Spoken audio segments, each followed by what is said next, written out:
What's up, guys? This is Ty Zen, and with me today, I'm broadcasting from the Miami Bitcoin Conference, and with me today we have Mr. Martin Weiss. Is that correct? Absolutely. Okay, so that's from Weiss Ratings. What they do is they rate stocks in the traditional stock market, and now they're stepping into the cryptocurrency space. And they want to share some of the rating systems that they're using in the cryptocurrency space.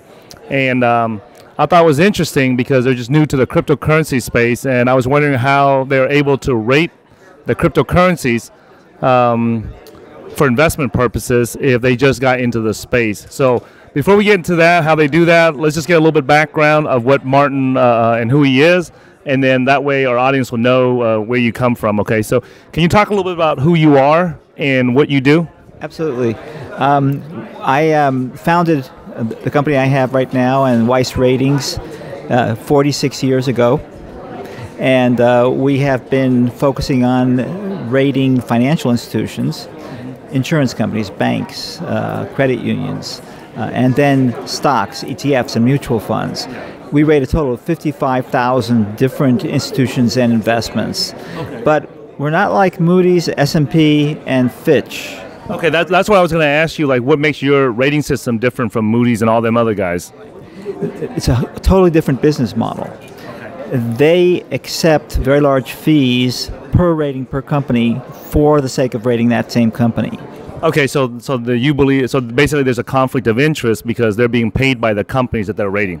The more you pay them, the higher they rate you. It's, well, not quite tit for tat, but there is definitely an egregious conflict of interest that's been recognized by the SEC, by the U.S. Congress, and others. Our business model is totally different.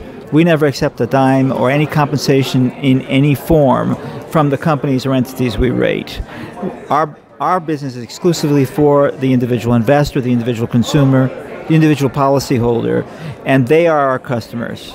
We sell our information directly to them as end users. Okay, so basically with your rating company, you make money off of selling the ratings research that you do to investors. Whereas like with Moodys, S&P, Standard & Poor, and all them guys, they make money off of the people that they are rating. Exactly. Okay. If you were to ask your daughter or a young woman or a young boy to go to the movies, give them permission to go to the movies, and you know that the rating is bought by the Hollywood firm that produced the movie, then you wouldn't have much trust in that rating. Or if you went to a restaurant and found out that the restaurant is paying Zagat or Michelin for their 5-star rating, you wouldn't want to go to that restaurant. But yet, millions of investors are risking their hard-earned funds to invest and buy stocks and buy insurance policies, save their money in banks, despite the fact that they're using that kind of a payola kind of system. Okay, so let me ask you this: like, what were you doing? Like, at some point in your life, you were doing something that had nothing to do with ratings, and what got you into the ratings business? Well, we started in 1971. Okay, so that was before I was born. That was before I got out of college and got my degree. Yeah. So at that time, I started writing. That was my initial concern. Back then, I was worried about the serious conflicts of interest between rating agencies and investors, and between rating agencies and those companies, because I was concerned that ratings would get overinflated, which in turn would aggravate or even cause stock market crashes, financial failures, and millions of investors would get caught and trapped in that. And that's exactly what happened. Okay, so you saw your stock rating service, and how did it gain traction over the years? Because obviously you've been doing it for a few decades now. So how did you gain traction as the independent stock rater? Well, in the field of stock ratings, we are not the only ones that are independent. Okay. There are other independent research organizations besides ourselves. Yeah. In the field of insurance ratings, bank ratings, credit type ratings, we are the only ones that are independent. Okay. So I don't want to over-tout what we do. Yeah. The cryptocurrency space is especially interesting never before in my lifetime have I seen greater opportunities, and never before in my lifetime have I seen greater need for the kind of common sense, basic, rigorous research that would help benefit investors to separate the hype from the fact. Yeah, the real cryptos, on our channel we call it the real cryptos from the bullshit cryptos. There you go. So I'll say that since you probably can't say it on your channel. So in today's day, I think I can say a lot of things that I couldn't used to say just a few months ago. Okay. So here's the thing that I asked your assistant when we were booking this interview here, that I have some skepticism because we started the first Bitcoin and cryptocurrency trading and investing channel on the internet that I know of. Yeah, we did this like 4.5 years ago. We were the first channel to recommend, the cryptocurrency blockchain 2.0 projects like NXT, like Ethereum, when everybody thought we were crazy and we were nuts, and now they look at us and they call us legends, for, bringing that up to the community back then, right? So my question to you is this, is that you are new to the cryptocurrency space, and that doesn't mean that you're incompetent or anything like that, but I would be hesitant, and my audience would be hesitant to say, like, okay, you're new, you might be really good at rating stocks, but you're new to the cryptocurrency space, so what makes you qualified to rate cryptocurrencies? Well, it's interesting. It's the same question the U.S. Congress asked us when we started to rate insurance companies, and we were new to that field. Okay. And the primary advantage we have is threefold. Number one, massive amounts of data that we crunch. Number two, intelligent models that our experts build, and I'll talk about the experts in just a moment. Okay. And number three, unbiased, impartial. Okay. And based on that, our ratings, according to a study by the U.S. Government Accountability Office, beat S&P, Moodys, and Fitch, and all the others, AM Best, by a factor of 3 to 1. And there are two things that went into that. First was the impartiality. The second one was drawing from the expertise that's in the industry. Okay, so that's where I think that my audience would have. I don't think they have a problem with you being impartial, because when we started our channel, that was made us popular in the cryptocurrency trading and investing space. Was that our audience trusts that we are doing our best to be neutral, unbiased, and impartial, and I don't see any reason or to suspect that you would not be impartial in your ratings on cryptocurrencies. But when it comes to being a expert or being knowledgeable about the cryptocurrency space, like how... let me talk about me personally. Okay. I have enough knowledge of the technical space in cryptocurrencies to understand the limitations of my knowledge in the cryptocurrencies. Okay, I respect that Yeah. you admit that. Yeah. Most people will not. Right. Okay. But my team, I have a team that has more knowledge than I do, and they have been very, very good at drawing from the knowledge in the public domain, including your channel. Yeah. And we have also worked very hard in bringing in consultants that are in the space. Okay, so basically you're saying that you yourself may not be the expert, but you know how to assemble a team of experts that can research the space. Okay. In looking into this space, I recognize that even my best developers, being that they're not specialists in blockchain, disqualify them from doing the kind of analysis that would be necessary. But by drawing from experts in the field and our in-house team, I think we've been able to assemble a model that captures the primary differences and variations in technology of each cryptocurrency. And we're talking about blockchains. We are not rating ICOs, at least not at this stage. Okay. And so our model, let me tell you a little bit about my model, and that'll give you perhaps better. Absolutely. Yeah. So the model is it creates a single final conclusion, a letter grade. Okay. But it builds from the ground up in order to achieve that goal. Okay. The first thing is the data, right? The second is on a second layer, we have formulas, a whole series of formulas that work together. And those formulas then build up to the third level, which we call sub-indexes, or you might say sub-models. And then those submodels then build up to the final grade. And if you look at those submodels, those secondary models, is where you understand better how our system works. The first we call the risk index. And that's based on recent price movements, kind of things like average drawdown, total drawdown, various formulas that measure risk and volatility. The second index is a reward index, which looks at potential return, also based on price history, price volatility, and a whole series of other factors.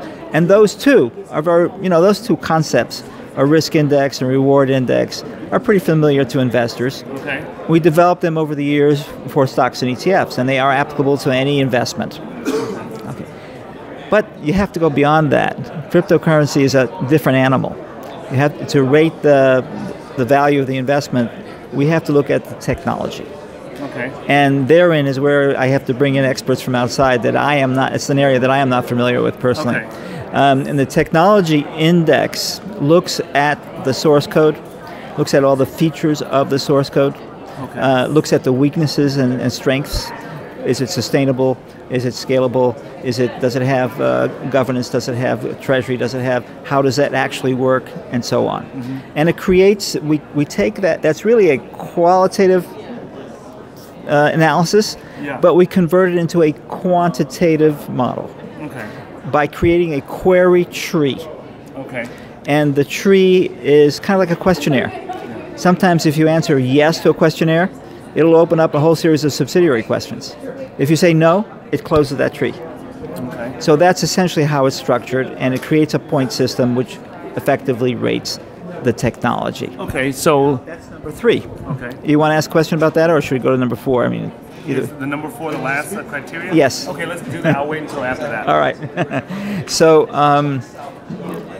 we all know, and this I do understand, that what's in the white paper for the blockchain, what's in the code, what's in the commentary and all the critiques on that blockchain is all theory, in a sense.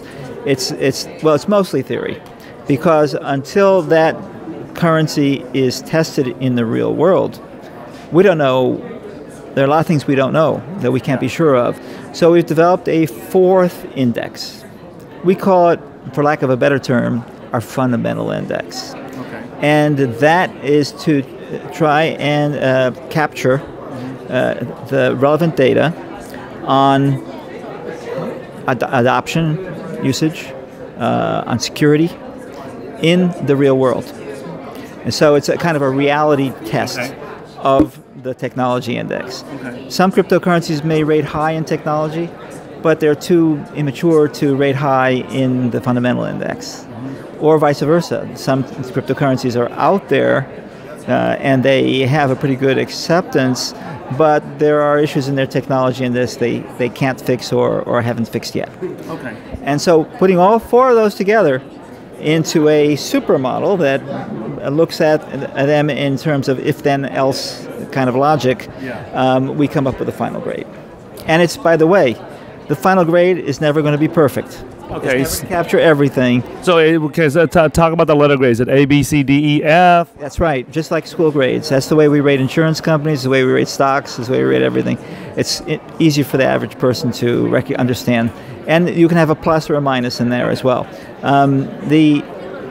After all is said and done, all the objective research, all the data and the impartiality, in the ultimately, that letter grade represents our opinion. Okay. It's not the end all, be all, right? Okay, so here's the first thing that comes to my mind, right? Yeah. So one of the things that our audience and viewers, trust us and like about our channel is that we're straight shooters and we don't screw around when it comes to trading and investing, So like, I'll give you an example. Like when I do my technical analysis on our channel with my team, right? My business partners, I have one that my business partner, LeonFood.com. He's the other co-host of this channel. He's not here with us today because he's expecting his first child.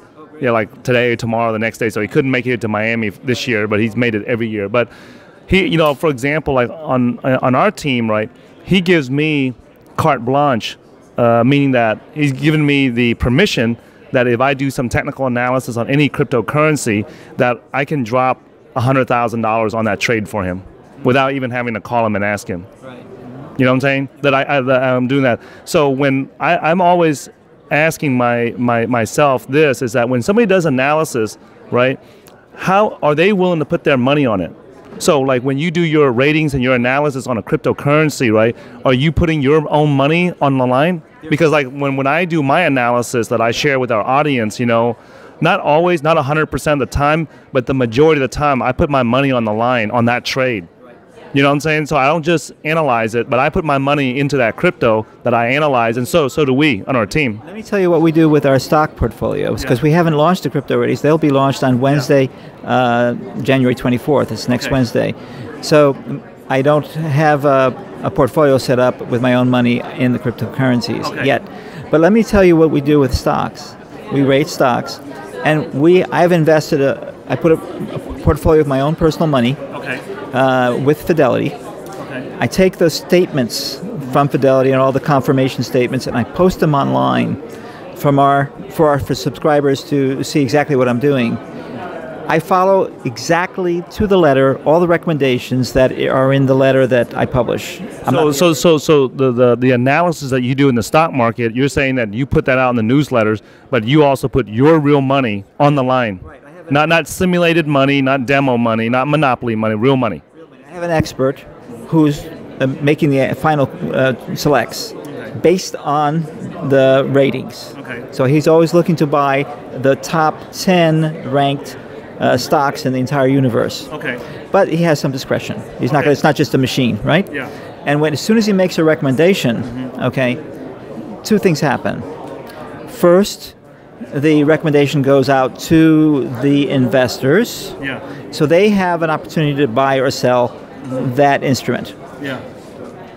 The people in my office who trade my account, who send the orders to Fidelity, wait for a minimum of 2 hours to give everyone else an opportunity to buy or sell before we do. Then the trade is executed from my personal account and it's posted online for disclosure. Total transparent, totally for the sake of the investors. Now, can we do the same thing with cryptocurrencies? Well, cryptocurrencies are hypersensitive, not just to rumors, but to chit-chat. I mean, the market is so easily manipulated. And I am very concerned that if we're the only ones coming out with these kinds of ratings, what is that going to do? Well, that's my question. Is that So I have a plan to set up a portfolio online with my hard money on the line, putting my money where my mouth is, or putting my money where our ratings are. Before I do that, I am going to establish a blanket prohibition for trading cryptocurrencies, anyone who's involved in the process of creating those ratings, until I have a better sense of what impact the ratings are having or not on the marketplace. As soon as I can assess that, then I will set up a portfolio with rules that protect the public and protect, and it's fair and equitable for everyone. Yes, I understand that you don't want. I thought this out very carefully, and I want to put my money where my mouth is, where our ratings are. But I also don't want to raise any even suspicion or question of that you're pumping that you're pumping the cryptocurrency or anything like that. And I respect that. And even inadvertently. Because that's one thing is we have a lot of people online that do analysis and they do broadcasts on YouTube, on blogs and everything, do a ton of analysis. But when it comes down to it, when I meet these people in person and I ask them, hey man, how much money did you put on that? Well, I just do analysis.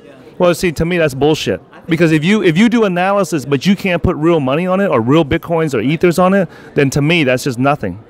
You need to think those issues through, and if you're doing analysis, before you put money into it, you have to think of what impact your analysis is going to have on your investments and make sure there's no conflict of interest. Yeah. And the first thing that helps you there is disclosure. Well, here's a I liked what you said. You say you tell your subscribers what you're doing. Yeah. Right? Yeah, because keep in mind that my subscribers, when they follow us, I'm not charging them anything. I'm not. It's free. I'm just sharing. It's like a diary or a document of what we do on our team. So I don't, to me, it doesn't matter what the audience does. I'm just sharing, hey, look, this is what we did. When we originally started our channel, there was security issues, there was wallet issues, there was all kinds of issues that we didn't know. And I'm like, hey, we lost money, and we're like, hey, I hope that somebody doesn't make the same bonehead mistakes that we did. So that's why we made these videos to share with people. You know what I'm saying? We're not doing it. We're not licensed financial advisors. We're not telling people what to buy, what to sell, what to hold or nothing. It's just purely, hey, this is what we did. Like, hey, I'm interviewing you right now. This is what... Let me ask you this. Can you name a specific occasion in which you had a discussion about a particular coin? Yeah. And as a result of that discussion, the coin moved up or down significantly in value? Yeah. I have seen that happen with myself, with other YouTubers that talk about a coin, and it was not our intention to pump it or anything, but when there are enough people out there that trust us, that when they see us talk about a project, right, that it may motivate them or it might prompt them. I don't know. I don't know what the reason is. I talked to one trader before where he said that he likes to pay attention to what we do and use his algorithms every time we talk about what we trade and stuff. So I don't know. I don't know what people actually do until I see them do it with real money. I don't know, Yeah. So, well, we have very high confidence in our work, yeah. and we do put money where our mouth is. Okay. And So in a structure yeah. that prevents Yeah. and is quite exactly the opposite of front running, because we would be buying and selling only after the subscriber has the opportunity to do so. Yeah. So let me ask you this, right? What are some of the downsides of your ratings, or some of the things that you wish that you could do better? Because you're stepping in here. Not everything is going to be perfect. What do you think? What are some of the things that you wish that you had more information or more technology or more to make your ratings better? In the future, it would be ideal if we had a team of developers in the Bitcoin space. Good luck on that, because that's And the good ones are already very, very busy. Yeah. So that in the ideal world, and to actually benchmark test every new project that comes out, that is not our goal. At least not at this stage. Yeah. We recognize the limitations in doing that, but in the perfect world, that would be ideal. Okay.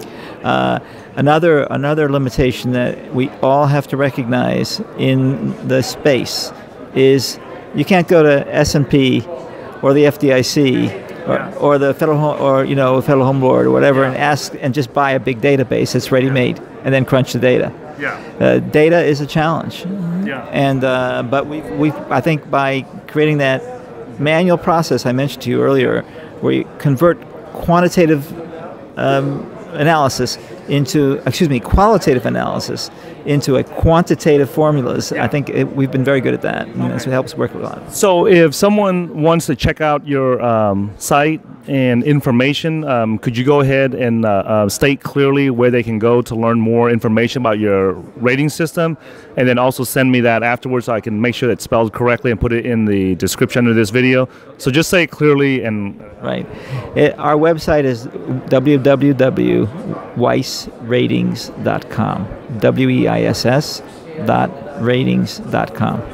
And at the top of the page is a banner which will direct you to the cryptocurrency section.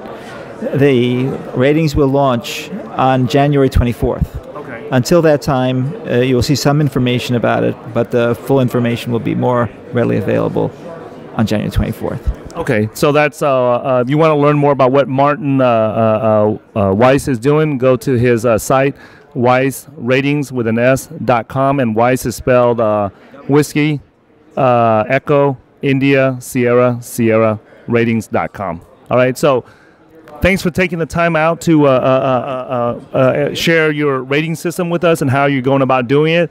I know that some of those questions were tough, because you're new in the crypto space, and our audience expects us me to ask those questions. So I appreciate you taking the time to answer them. And if you guys want to learn more about what Martin is doing, obviously, nothing I say should be considered financial advice or recommendations or anything. I met Martin here. It sounds interesting. I thought it was interesting what he shared with me offline. So that's why I brought it on online for you guys to check it out. So thanks for watching this video, guys. If you guys like it, give me a thumbs up. If you want more of these boots on the ground type investing videos, go to www.cryptocurrency.market/newsletter, and you can follow me on Twitter at HeyTaizen. And I'll see you guys in the next video.